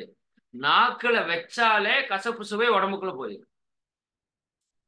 இனிப்ப நாக்குல வச்சாலே அந்த சுவையை உங்க நாக்கு தான் உறிஞ்சி எடுக்கும். வயிறுக்கு சுவைக்கு பெரிய சம்பந்தம் கிடையாது. நாக்கு தான் சுவை. அதனாலதான் நல்லா சுவைச்சு ரசிச்சு ருசிச்சு சாப்பிடுங்கன்னு ஏன் சொல்றோம். நீங்க மெல்ல மெல்ல மெல்ல மெல்லவே உங்க நாக்கு மூலமா உங்களுடைய சுவையெல்லாம் அந்த நாக்கு தான் இழுத்து உடம்பு முழுக்க அனுப்பும். புரியுதா உங்களுக்கு? அப்ப நான் பல்லு விளக்குறப்ப சரியானுங்களா, கசப்பு சுவை போட்டு நல்லா விளக்கிறது காலையில. ஏன்னா டெய்லியும் பாவக்காய் சாப்பிட முடியாது. சரிங்களா? அதுக்கு சில நெல்லிக்காய் டெய்லி சாப்பிட்டீங்கன்னா அறுசுவையும் கிடைச்சிரும் உடம்புக்கு. அதனால நெல்லிக்காய், காயக்கல்ப மூலிகை அதை நல்லா நீங்க பயன்படுத்துங்க. ஜூஸ் எடுத்து பயன்படுத்தலாம், டைரக்டா சாப்பிடலாம். சரிங்களா? பயன்படுத்துங்க. எதையுமே புதுசா பயன்படுத்துறப்போ உடம்பு ஒவ்வாமை செய்யும். அது நான் சொல்லிடுறேன். சரிங்களா? சரி, அடுத்தது சொல்றேன். இப்ப 2வது என்ன சொன்னேன்? ஈவினிங் நைட்டு ரெகுலரா பல்லு விளக்குற பழக்கம் நமக்கு இருக்கணும். ரொம்ப ரொம்ப முக்கியமான ஒரு ஹேபிட் வந்து இரவு பல்லு விளக்குற ஹேபிட். இதை நான் உங்களுக்கு இன்னும் சொல்லல. இன்னும் அந்த பழக்க வழக்கங்கள்ல உங்களுக்கு சில விஷயங்கள் சொல்லணும். அதை நான் உங்களுக்கு அடுத்த வகுப்புல சொல்றேன். நான் அடுத்த வகுப்புல உங்களுக்கு சொல்ற விஷயத்த மட்டும் நீங்க ஃபாலோ பண்ணிட்டா உங்க உடம்புல நோயே வராது. அந்த அளவுக்கு ஒரு சீக்ரெட் வந்து நம்ம முன்னோர்கள் கொடுத்துட்டு போயிருக்காங்க. மாபெரும் ரகசியம். நான் சொல்ற ரகசியத்துக்கெல்லாம் உச்சகட்ட ரகசியம்னு வச்சுக்கோங்க நீங்க. நான் அடுத்த வகுப்புல சொல்லக்கூடிய விஷயங்கள். அதனால நிச்சயமா அதுல நல்லா கலந்துக்கிறதுக்கு முயற்சி பண்ணுங்க. அப்ப துவர்ப்பு சுவைக்கு என்ன பண்ணுவேன்? கடுக்காய் பல்பொடி அல்லது எந்த பல்பொடி வாங்கினாலும் மேக்சிமம் துவர்ப்பு சுவை அதுல வந்துடும். இன்ஜெக்ஷன் பல்பொடி பயன்படுத்தலாம். சரியாங்களா? அதுலயும் துவர்ப்பு சுவை நல்லா இருக்கு. சரியா? அப்ப அந்த துவர்ப்பு சுவை இருக்கிறத பயன்படுத்தி நல்லா பிரஷ் பண்ணிட்டு நாக்குலயே அதை தேய்ச்சிட்டீங்கன்னா நல்லா துவர்ப்பு தன்மை உங்க உடம்புக்கு கிடைச்சிடும். அப்ப உடம்புக்கு எல்லா சுவையும் கிடைச்சிடும். சரியானுங்களா? அப்ப எல்லா சுவையும் கிடைக்கிறப்ப உடல் இருக்கிற எல்லா உறுப்பும் ஆரோக்கியமா இருக்கு. அப்ப துவர்ப்புக்கு என்ன சொன்னேன்? இருதய மேலுறைன்னு சொன்னேன்.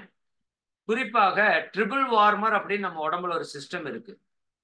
உடம்பினுடைய 3 வெப்ப இயக்க மண்டலத்தை பாதுகாக்கக்கூடிய ஒரு தன்மை இருக்கு.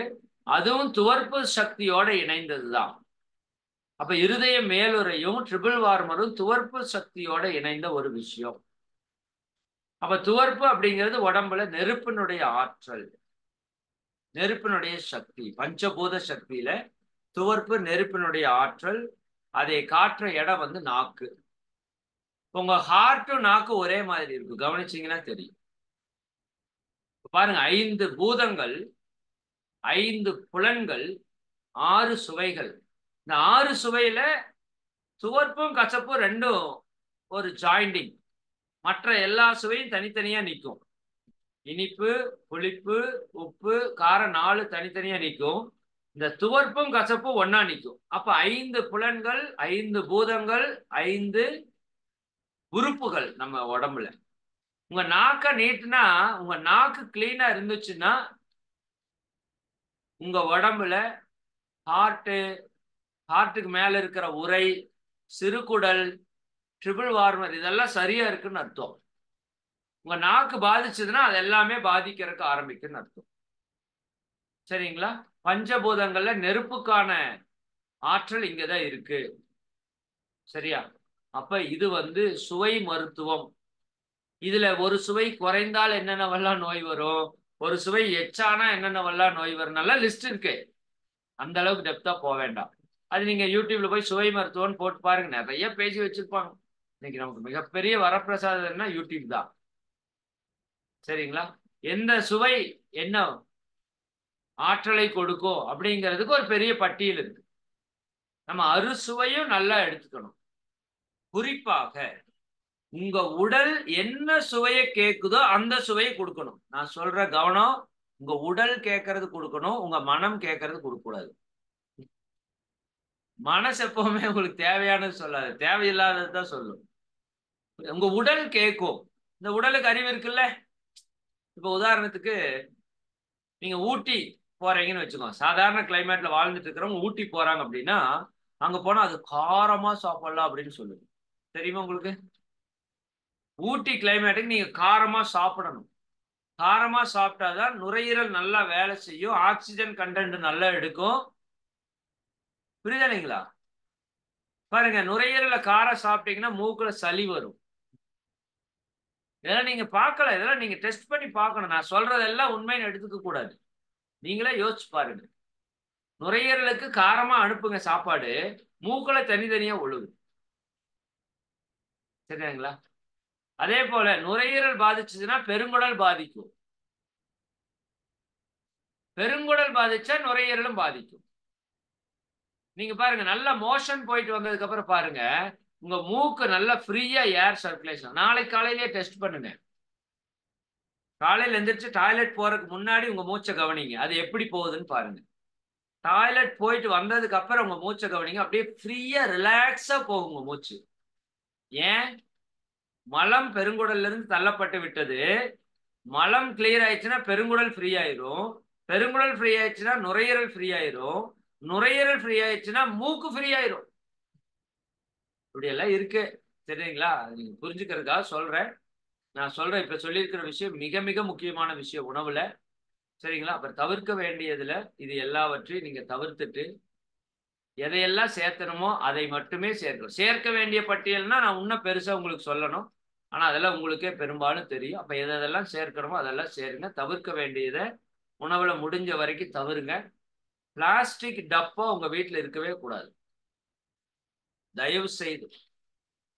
ஆனா இன்னைக்கு எல்லாத்துலயுமே நம்ம பிளாஸ்டிக் பயன்படுத்துற அளவுக்கு வந்துட்டோம். சரிங்களா? முடிஞ்ச வரைக்கும் பிளாஸ்டிக்கை தவிருங்க.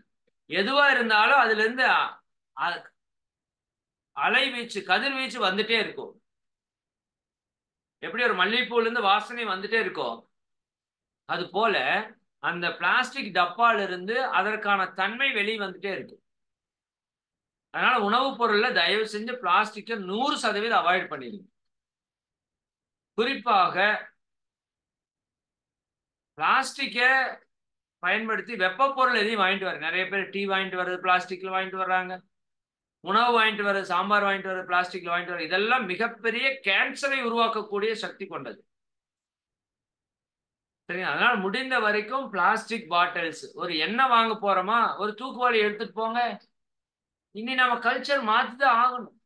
வெறும் பாட்டிலா வாங்கிட்டு வந்து நம்ம வாழ்க்கை வீணாக்குனதுதான் மிச்சம். சரிதானுங்களா? நல்லா புரிஞ்சுக்கோங்க. முடிஞ்ச வரைக்கும் இயற்கையில போறதுக்கு முயற்சி செய்வோம். சரி, முடிஞ்ச வரைக்கும் சில்வர் பாத்திரங்களை பயன்படுத்துங்க, மண் பாத்திரங்களை பயன்படுத்துங்க, பீங்கான் பாத்திரங்களை பயன்படுத்துங்க, கண்ணாடி கூட பயன்படுத்துங்க, நல்லதுதான். இன்னைக்கெல்லாம் சீப் அண்ட் பெஸ்டா கண்ணாடிகள் கிடைக்குது. அதனால உங்க வீட்டுக்குள்ள முடிஞ்ச வரைக்கும் பிளாஸ்டிக்கே இல்லாம பார்த்துக்கோங்க. முடிஞ்ச வரைக்கும் பிளாஸ்டிக் இல்லாம பார்த்துக்கோங்க. சரிங்களா? சரி, டைம் என்னாச்சு?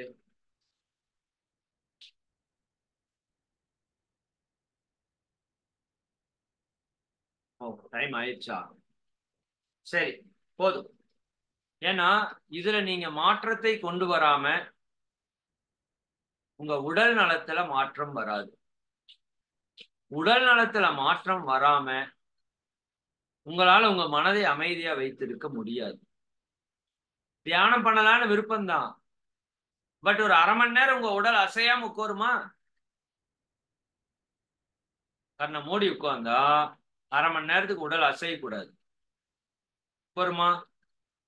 உட்காராது. கால் வலிக்கும், முதுகு வலிக்கும், கழுத்து வலிக்கும், கை வலிக்கும். ஏன்? உடல் ஆரோக்கியமா இல்லை.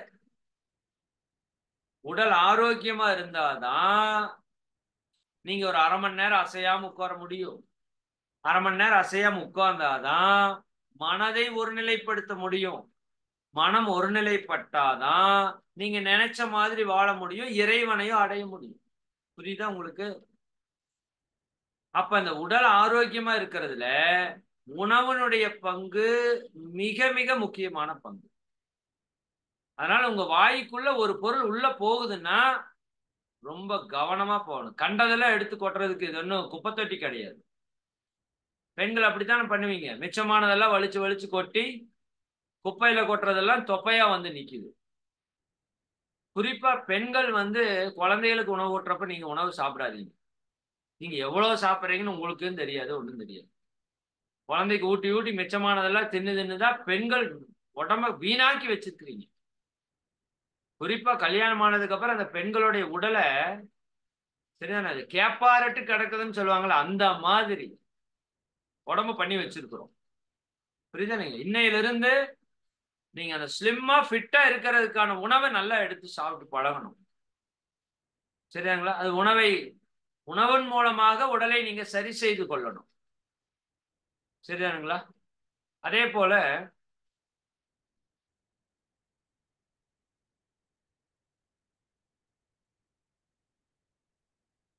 சரி போதும்.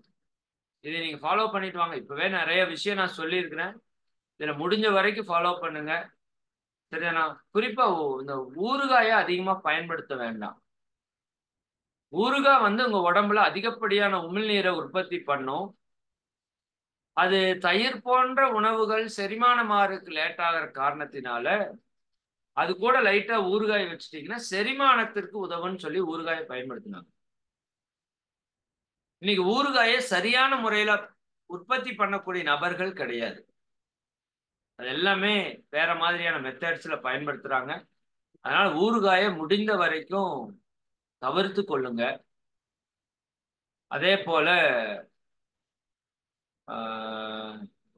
ஐஸ்கிரீம் பத்தி சொல்லிட்டேன்ல. ஐஸ்கிரீம் சொல்லிட்டேன். குளிர் குளிர்ந்த உணவுகளை முடிஞ்ச வரைக்கும் தவிர்த்துக்கோங்க. 3 வேளை உணவும் முடிஞ்சா சூடா சாப்பிடுங்க. 3 வேளை சமைச்சா தப்பு கிடையாது. தயவு செஞ்சு முடப்படாதீங்க. சரியானுங்களா? காலையில ஒரு கஞ்சி வச்சு குடிச்சுக்குங்க. மதியானத்துக்கு ஒரு உணவு, இரவுக்கு ஒரு உணவு. சரியானுங்களா? சாப்பிட்ட சமைத்த உணவை அதிகபட்சம் 3 மணி நேரத்திலிருந்து 4 மணி நேரத்துக்குள்ள நீங்க சாப்பிடணும். 3 மணி நேரம் தான் அது கணக்கு. அதுக்கு மேல போச்சுன்னா அது பெரிய பலன் இருக்காது. அது தமோ குணவா ஆயிரும். உணவுல குணங்கள் இருக்கு. சாத்வீக குணம், தமோ குணம், ரஜோ குணம்னு 3 விதமான குணங்கள் இருக்கு உணவுக்கு. சாத்வீக குணம் அமைதித்தன்மை கொண்டது. தமோ குணம் மந்தத்தன்மை கொண்டது. ரஜோ குணம் ஆக்ரோஷத்தன்மை கொண்டது.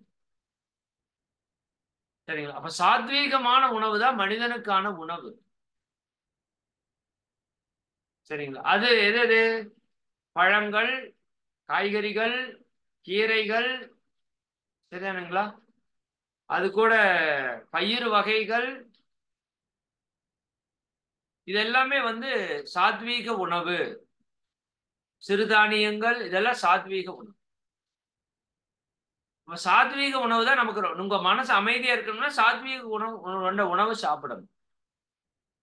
தமோ குண உணவு எது? பழைய சாப்பாடு. அதாவது பழைய சோறு மட்டும் அதுக்கு விதிவிலக்கு. நேத்து நைட்டு வச்சு இன்னைக்கு காலையில குடிக்கிற பழைய சோறு, நீச்ச தண்ணி, புழு தண்ணி, கம்மங்கூழ் மட்டும் இதுக்கு விதிவிலக்கு. அதுல ஆற்றல் அதிகமா இருக்கும். மற்ற உணவு பழசா வச்சு சாப்பிட்றீங்க பாருங்க. நேத்து வச்ச குழம்பு இன்னைக்கு சாப்பிட்டா டேஸ்டா இருக்கும். 2 நாளைக்கு முன்னாடி கத்திரிக்காய் குழம்பு இன்னைக்கு சாப்பிட்டா டேஸ்டா இருக்கும். சரிங்களா? காலையில 7 மணிக்கு சமைச்ச உணவை நைட்டு 7 மணிக்கு சாப்பிட்றோம். இதெல்லாமே மந்தத்தன்மை கொண்ட உணவு. உங்க உடம்புல மந்த புத்தி உருவாக்கும். குறிப்பாக கிழங்கு வகைகள் எல்லாமே தமோ குண உணவு. மந்தத்தன்மையை உருவாக்கும். பன்றிகள் எல்லாம் கிழங்கு வகை உணவுகளைத்தான் தோண்டி தோண்டி சாப்பிடும் சொல்லுவாங்க. சரியானுங்களா? அப்ப முடிந்த வரைக்கும் கிழங்கு உணவுகளை குறைத்துக் கொள்ளணும். அதுல சில கிழங்குகளுக்கு இறைவன் அபரிவிதமான ஆற்றலை கொடுத்து அந்த கேரக்டரை மாத்தி வச்சிருக்கிறான். அதுல கருணை கிழங்கு மிக மிக அற்புதமான ஒரு, அதுக்கு பேரே வச்சுக்கோங்க, கருணை கிழங்கு. அது ரொம்ப நல்லது. அதே போல பனங்கிழங்கு அதெல்லாம் ரொம்ப ஆற்றல் கொண்டது. நிறைய நார்ச்சத்து கொண்டது. உணவுல நிறைய நார்ச்சத்து கொண்ட உணவுகளை சேர்த்தணும். உடம்புக்கு நார்ச்சத்து நீர்ச்சத்து ரெண்டுமே முக்கியம். நாம இன்னைக்கு வெறும் கார்போஹைட்ரேட்டா தள்ளுறோம். அரிசி திங்குறோம், இட்லி திங்குறோம், புளிச்சமா ஊத்துறோம். வெறும் கார்போஹைட்ரேட். உடம்புல நோய் வரக்கு அதான் காரணம். நீங்க ஆகச்சிறந்த உணவு எனக்கு சொல்லுங்கய்யா அப்படின்னா, ஒருவேளை இயற்கை உணவு, சமைக்காத காய்கறிகள், கீரைகள், பழங்கள் என்ன சாப்பிடணுமோ சாப்பிட்டுக்கோங்க. சரிங்களா? ஒருவேளை காய்கறிகள், கீரைகள் மட்டும் சமைச்சிருந்தாலும் ஓகே. வேற எது சாப்பிடக்கூடாது. ஒரு வேளை உணவுல தான் உங்களுக்கு அந்த தானியங்கள், பருப்பு வகைகள் எல்லாம் இருக்கணும். இது ஒவ்வொருத்தவங்களுக்கும் ஒவ்வொரு மாதிரி கொஞ்சம் கொஞ்சம் மாறி செட் ஆகும். ஆனா உங்க உணவை நீங்க கொஞ்சம் கொஞ்சமா மாற்றுங்க. உணவை மாற்றும் போது உடல் ஒவ்வாமை செய்யும். ஆமா. அப்ப உடல் ஒவ்வாமை செய்யுதுன்னு அந்த உணவை விட்டுறாதீங்க. சரிங்களா? உதாரணத்துக்கு இளநீயே குடிக்காத நபர் இளநீ குடிச்சாருன்னா இந்த இளநியோட சக்தி உள்ள போய் உள்ள இருக்கிற கழிவை எல்லாம் வெளியெடுத்துட்டு வரும். சளி பிடிக்கும். அஸ்கா சர்க்கரையா சாப்பிட்டு இருந்த நபர் கரும்பு சர்க்கரை சாப்பிடறதுக்கு ஆரம்பிச்சாருன்னா என்ன ஆகும்? உடம்புல இருக்கிற கழிவுகளை உங்க கரும்பு சர்க்கரை வெளியே எடுக்கும். அப்போ உங்க உடலுக்கு கொஞ்சம் ஒவ்வாமை ஏற்படும். அப்ப கொஞ்சம் கொஞ்சமா அதை சேர்த்து பழக்கப்படுத்திக்கோங்க. அதுக்குன்னு அதை விட்டுறாதீங்க. நிறைய பேர் விட்டுறாங்க. சார் இது சேர்த்துனா எனக்கு செட் ஆக மாட்டேங்குது. அந்த அளவுக்கு நீ உடம்ப கெடுத்து வீணாக்கி வச்சிருக்கிற. சார் எனக்கு எலுமிச்சம்பழம் சேர்த்துனா செட் ஆக மாட்டேங்குது. உன் உடம்பு நாரி கிடக்குதுன்னு அர்த்தம். எலுமிச்சம்பழம் ராஜகனி. ராஜகனி. எலுமிச்சம்பழம் சாதாரணமா நினைக்காதீங்க. எலுமிச்சம்பழம் ராஜகனி. அதை சேர்த்துனா உன் உடம்புக்கு செட் ஆகலைன்னா உன் உடம்பு எவ்வளவு வீணாய் கிடக்குதுன்னு பாருங்க. புரியுதா இல்லைங்களா? இன்னும் நிறைய இருக்கு, நிறைய இருக்கு. சரி, காலம் கருதி நான் நிறைவு செய்யறேன். இன்னும் சித்த மருத்துவத்துல போனீங்கன்னா இந்த ஒன்னை சொல்லி நிறைவு செய்யறேன். நல்ல சித்த மருத்துவ டாக்டர்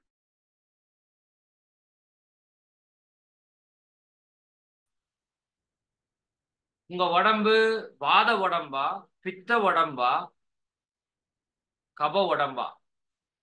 சரிங்களா? இல்ல வாதம் பித்தமும் சேர்ந்த உடம்பா, பித்தமும் கபமும் சேர்ந்த உடம்பான்னு உடம்புல வெரைட்டி இருக்கு. நம்ம உடம்பு என்ன உடம்புன்னு நமக்கே தெரியாது. சிலருக்கு பித்த உடம்பா இருக்கும், சிலருக்கு கப உடம்பா இருக்கும், சிலருக்கு வாத உடம்பா இருக்கும். அப்ப பித்த உடம்புக்கு இதைத்தான் சாப்பிடணும், இதை சாப்பிடக்கூடாதுன்னு விதி இருக்கு. பித்த உடம்புக்காரங்க நிலக்கல்லை அடிச்சாங்கன்னா குப்புன்னு தூக்கிடும். சரிங்களா? சூடு ஏறிடும், உடம்பு மாற்றம் வந்துடும். அப்ப நீங்க வாய்ப்பு இருந்ததுன்னா இந்த அளவுக்கு போக தேவையில்லை. உங்களுக்கே தெரியும் உங்க உடம்புக்கு எதை சாப்பிட்டா டிஸ்டர்ப் பண்ணுது, எதை சாப்பிட்டா நல்லா இருக்குன்னு உங்களுக்கே தெரியும். இத்தனை வருஷம் சாப்பிட்டு தானே இருக்கிறோம்.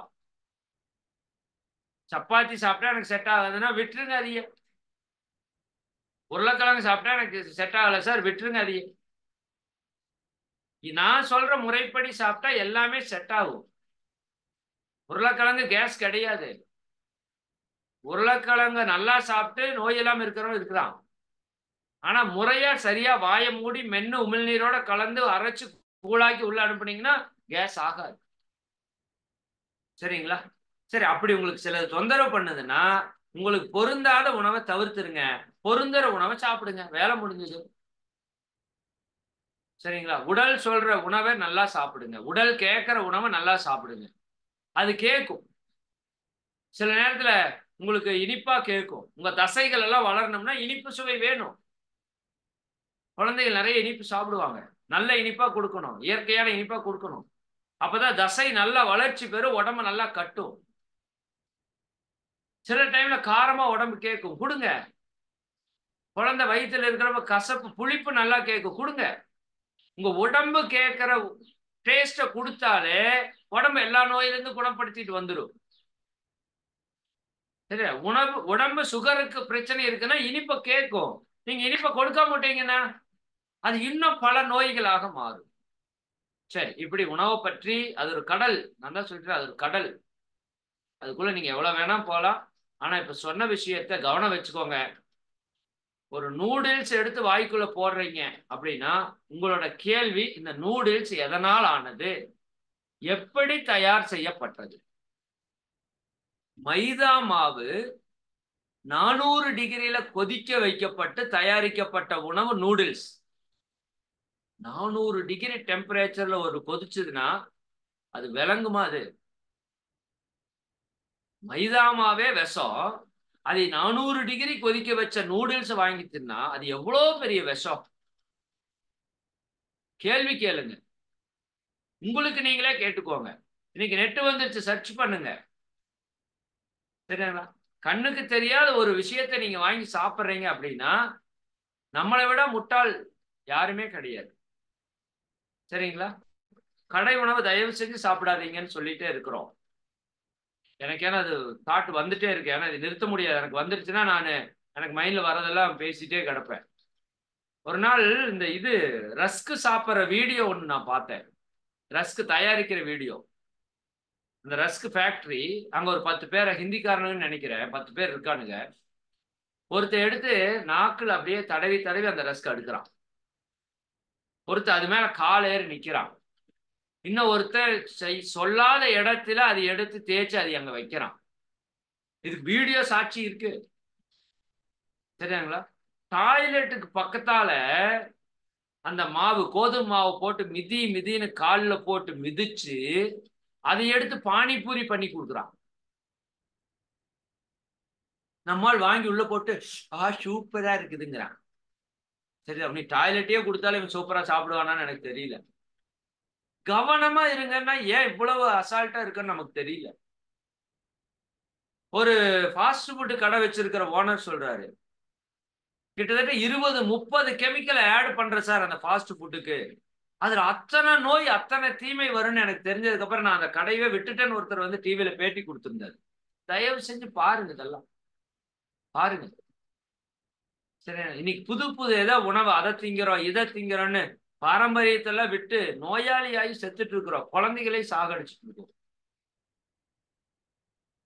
அதனால அன்பர்களே, உணவுன்னு ஒண்ணு உங்க வாய்க்குள்ள போகுதுன்னா நீங்க ரொம்ப தெளிவா இருக்கணும். இது எதனால் ஆக்கப்பட்டது, எப்படி ஆக்கப்பட்டது, இது எனக்கு நன்மை செய்யுமா தீமை செய்யுமா? நன்மை செஞ்சனா சௌரியத்து சாப்பிடுறது தப்பு இல்லை. தீமை வந்தா தொடக்கூடாத அளவுக்கு உங்களுக்கு வந்து என்ன இருக்கணும், ஆற்றல் இருக்கணும். சரிங்களா? சரி, போதும். வாழ்க வளமுடன். அடுத்த வகுப்பு நான் சொன்ன மாதிரி மிக மிக முக்கியமான வகுப்பு.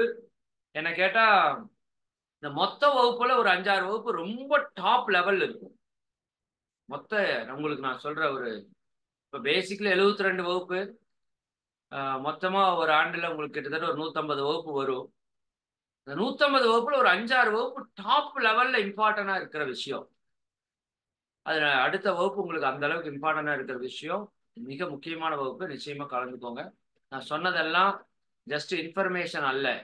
வாழ்க்கைய நீங்க மாற்ற வேண்டிய விஷயங்கள். நிச்சயமா மாற்றுவீங்கன்னு நம்புறேன். மகிழ்ச்சி.